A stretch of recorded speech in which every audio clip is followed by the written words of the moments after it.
Bonjour, je me présente Sébastien Marquis. Je me trouve à être surintendant ici pour la ville de Saint-Jean-sur-Richelieu. Donc mon travail, en fin de compte, c'est de traiter un petit peu tous les eaux usées de la ville de Saint-Jean.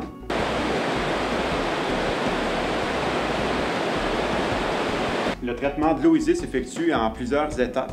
La première étape qu'on aperçoit, c'est les dégrilleurs.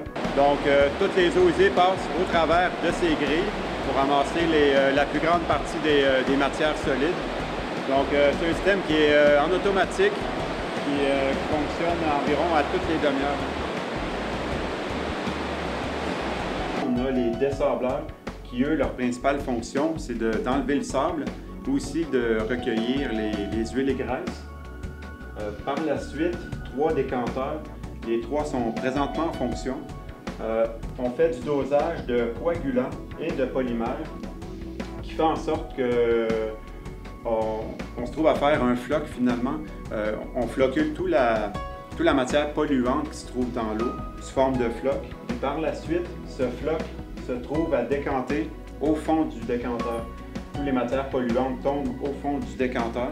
Puis à la sortie, ce qu'on retrouve, c'est de l'eau qui est finalement traitée.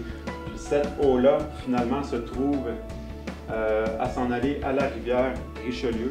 On parle des douches, de prendre des douches peut-être un peu plus rapidement, puis à la limite d'utiliser des pompes de douche à économie d'eau réduite, qui fait en sorte qu'on peut économiser plusieurs litres à chaque douche. Aussi peut-être éviter de laver son entrée de garage à l'eau, donc à proscrire idéalement.